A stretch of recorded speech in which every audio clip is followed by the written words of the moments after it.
식사하셨습니까? 제가 드리는 이 질문이 어떤 의미를 갖고 있는지 아십니까? 식사하셨습니까? 네.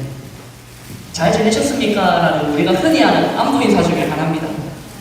코로나 때문에 휴대폰을 붙잡는 시간이 거의 평균적으로 늘어난 것 같습니다. 제가 한국인이 밥에 미친 민족인 이유라는 글을 읽었었는데요. 네. 뭐든지 밥으로 다 통합니다. 네. 혼날 때, 야, 태연아, 너는 밥도 없을 줄 알아. 네. 마음에 드는 이성이 있을 때, 시간 나시면 저랑 밥 한 끼 하실래요? 고마울 때, 야, 진짜 고맙다. 내가 나중에 밥 한 끼 살게. 재수 없을 때, 야, 쟤 진짜 밥맛 없지 않아요? 다들 아시네요. 한심해 보일 때, 야, 쟤 저래가지고 밥은 먹고 살겠냐. 무언가를 잘해야 될 때, 야, 네가 아무리 그래도 밥값은 해야지. 엄마가 자녀에게 화가 났을 때, 야, 아이고, 의사 선생님, 네, 밥 안 줄 줄 알아, 너 밥 없을 줄 알아. 그러면 우리 가만히 있습니까, 양쌤? 아이가 화났을 때, 나 밥 안 먹어. 네.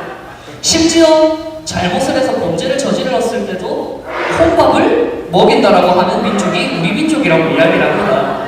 실제로 밥 문제는 우리가 살아가는 데 있어서 참 많은 연관성을 가지고 있는 것 같습니다. 이러한 부분들이 충족이 되지 않으면 사람이 예민해지기도 하죠. 저 또한 마찬가지입니다. 밥 시간 때 제대로 밥을 먹지 않으면 예민해집니다.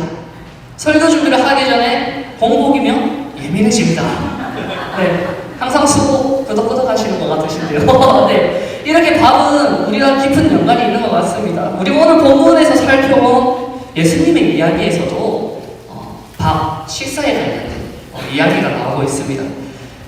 우리가 본문 말씀을 살펴보면 배경은 다음과 같습니다. 예수님께서 사역을 시작하시고 예수님께서 가시는 곳곳마다 사람들로 인산인해가 이루어지게 됩니다. 왜? 예수님께서 행하시는 기적과 이적들이 사람들이 봤을 때 너무나 대단해 보였거든요. 너무나 놀라웠거든요. 하필 마침 그 사람들에게 있어서 자신들을 이끌어줄 메시아가 필요한 상황이었거든요. 그래서 그 예수님이 말씀하시는 그 하나님의 나라와 예수님께서 행하시는 놀라운 이적과 이 기적들이 이 사람들에게는 너무나 절실했습니다. 그래서 예수님이 가시는 그 어느 곳에서든지 사람들이 따라다니기 시작했고, 예수님의 옷자락 한번 잡아보자, 예수님의 말씀 한번 들어보자, 예수님께서 혹시나 내 병을 고쳐주시지 않으실까라는 기대감을 갖게 만들고 예수님이 가시는 곳곳마다 사람들이 넘쳐나기 시작했습니다. 얼마나 모였을까요? 오늘 본문 말씀은 5,000명이 모여있다라고 기록을 하고 있습니다. 그런데 이 시대의 계수법은 조금 남달랐습니다. 남자만, 건강한 장정의 남자 사람만 계수했던 게 5,000명이라고 이야기를 하는 겁니다. 그렇다면 어린아이, 여자, 노약자 다 합쳤을 때 얼마쯤 모였을 걸로 예측이 되십니까? 2만 명 정도 모였을 거라고 사람들이 이야기를 합니다. 네. 이 2만 명이 모여있는데 어떤 문제가 발생하기 시작하는 겁니까? 바로 이 2만 명이 먹어야 될 식사 문제가 해결이 되지 않는 겁니다. 그러한 상황 가운데서 예수님이 빌립에게 질문을 던지시죠. 예수님의 제자인 빌립에게 질문을 합니다. 뭐라고 물어보십니까? 오늘 본문 말씀 제목처럼 우리가 어디서 떡을 사서 사람을 먹이겠느냐라고 말씀하십니다. 빌립이 뭐라고 대답했는지 우리 다 같이 한번 말씀을 살펴보도록 하겠습니다. 요한복음 6장 7절 말씀입니다. 다 같이 시작. 빌립이 대답하되 각 사람으로 조금씩 받게 할지라도 200데나리온의 떡이 부족하리이다. 네. 예수님께서 낸 문제에 빌립은 누구보다 명확하게 대답을 했습니다. 빌립의 현 상황을 누구보다 명확하고 확실하게 분석을 한 것이죠. 사람이 이 정도 모여 있으니까 어느 정도 돈으로 떡을 구매하면은 조금씩 먹을 수 있을 정도는 우리가 살 수 있겠다라고 예수님께 대답을 했습니다. 여러분들이 봤을 때는 어떤 것 같습니까? 잘 대답한 것처럼 보일 수도 있습니다. 그런데 예수님이 원하시던 대답이 아니었다라는 게 문제가 됩니다. 세상적인 기준으로 보았을 때 빌립이 제시한 이 대답은 어느 방법보다 확실한 방법이었을 것이지만 빌립에게는 한 가지 전제 조건이 붙어 있었습니다. 그게 무엇이냐? 바로 이 빌립은 예수님을 따르는 사람이었다는 것입니다. 하나님을 믿는 하나님의 백성이라는 전제 조건이 이 빌립에게는 붙어 있었더라는 겁니다. 세상을 살아가려면 빌립처럼 분석을 잘해야 됩니다. 분석을 잘해서 나에게 부족한 게 뭔지 남들과 비교도 해보고 내가 이러한 부분에 투자를 하면 내가 좀 더 남들보다 더 나은 삶을 살 수 있겠구나라고 우리는 생각을 합니다. 그런데 이 분석을 잘하는 것이 그리스도인에게는 정답이 아니라고 이야기를 하고 있는 것입니다. 왜? 분석을 하면 할수록 어떤 마음이 드십니까? 남들과 나를 비교하게 되고 나에게 없는 것이 보이기 시작하고 나의 부족함이 드러나기 시작하고 오히려 분석을 통해서 내가 더 나은 삶을 살아나가려고 하는 마음보다 나에게 힘든 마음, 어려운 마음들이 우리 삶 가운데 더 늘어나는 것이 우리의 모습들이 아닌가 생각을 해봅니다. 우리가 흔히 알고 있는 이야기가 있습니다. 모세가 홍해를 가른 이야기, 다윗이 골리앗과 싸운 이야기, 이 두 이야기를 한번 우리가 살펴보았으면 좋겠습니다. 이 이야기들은요, 한 가지의 공통점을 가지고 있습니다. 뭘까요? 바로 하나님의 은혜와 하나님의 기적이라는 것입니다. 모세가 홍해를 가르는 것을 작은 다윗이 잘 훈련된 장수인 골리앗과 싸워서 이기는 것을 보고 우리는 하나님의 은혜다, 하나님의 기적이다라고 이야기를 합니다. 만약에 모세가 홍해를 가르기 전에 빌립처럼 분석을 하였다면 이 바다의 수심은 어떻고 이 바다의 너비는 어떻고 조류가 어떻게 불고 있으며 혹시나 바다가 갈렸던 역사적 사실이 있진 않는지 전문가들을 모아가지고 분석을 하였다면 홍해는 갈리지 않았을 것입니다.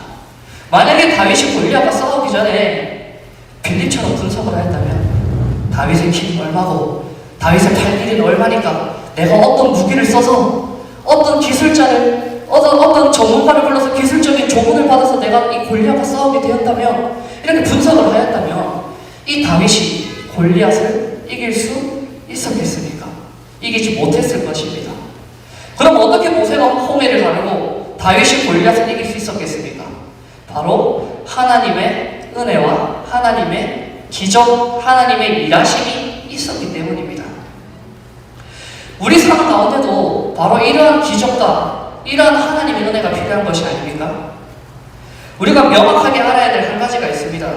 바로 이 하나님의 은혜와 기적은 비교와 분석이라는 것을 통해서 도저히 설명될 수가 없다라는 겁니다. 예수님의 다른 제자인 안드레가 명확한 답을 제시하기 시작합니다. 요한복음 6장 9절 말씀 다 같이 한번 살펴보겠습니다. 요한복음 6장 9절 말씀 시작. 여기 한 아이가 있어 보리떡 5개와 물고기 2마리를 가지고 있나이다. 그러나 그것이 많은 사람에게 얼마나 되겠사옵나이까. 아멘. 자, 무엇입니까? 안드레는 빌립처럼 분석을 시도한 게 아닙니다. 바로 예수님께로 가지고 나온 겁니다. 빌립은 분석을 하였고 안드레는 예수님께로 가지고 나왔습니다. 중요한 것은 문제에 대해 우리가 분석하는 게 중요한 것이 아니라 바로 우리가 가지고 있는 문제를 예수님 앞에 가지고 나가는 데 있다는 겁니다. 예수님께서는 답을 모르셨을까요? 아니요. 주어진 문제의 답은 명확하게 있었습니다. 예수님께서는 그 답을 알고 계셨어요. 본인이 답을 가지고 계셨어요. 그런데 왜 이렇게 제자들에게 물으셨을까요? 바로 제자들의 믿음을 시험하기 위해서라고 본문 말씀에는 적혀 있습니다. 내 삶에 어려운 문제가 있다면 분석하는 것이 아니라 하나님 앞에 가지고 나와야 될 줄로 믿습니다. 우리 다 같이 한번 따라합시다. 하나님이 아시면 됩니다. 이것이 우리가 가지고 있어야 할 그리스도인의 정답인 것입니다.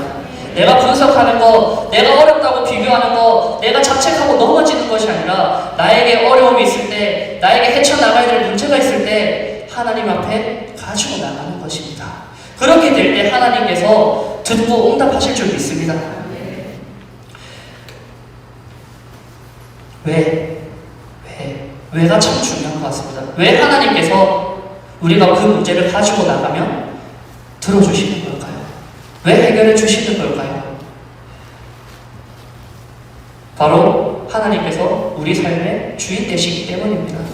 하나님을 믿는 하나님의 백성은, 예수님을 내 삶의 주인으로 모시고 사는 그리스도인은 어려운 문제에 직면하더라도, 우리가 삶을 하루하루 살아가더라도 내 기준으로 세상을 바라보는 것이 아니라 내 삶의 주인이신 그분에게 나아가야 된다는 것입니다.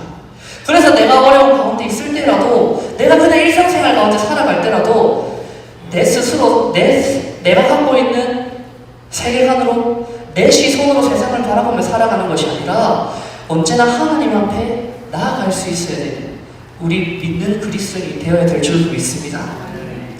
우리가 오늘 본문 말씀에서 또 한 가지 볼 수 있는 인물이 있습니다. 누굴까요? 바로 아이입니다. 아이. 네. 아이의 입장에서 한번 생각해 봅시다. 여러분들이 아이였다면 오병이어 5개의 떡덩이와 물고기 2마리를 어떻게 하셨을 것 같습니까? 예수님이라는 놀라운 사람이, 메시아라고 추측되는 아주 대단하신 분이 우리 동네에 온다고 하십니다. 그분을 만나려고 집에서 도시락을 싸왔어요. 떡 5개와 물고기 2마리. 네. 왔습니다. 예수님이 하시는 말씀들을 듣고 예수님이 행하시는 일들을 바라봅니다. 그런데 어느덧 밥 먹을 때가 되었습니다. 그런데 사람들이 밥 먹을 도시락을 준비하지 못했대요. 그런데 갑자기 예수님의 제자라는 사람이 딱 나타납니다. 그러면서 내 도시락을 딱 가리켜요. 예수님, 여기 물고기 2마리와 떡 5개가 있습니다. 어떤 마음이 들었을까요? 아니, 이건 내 건데.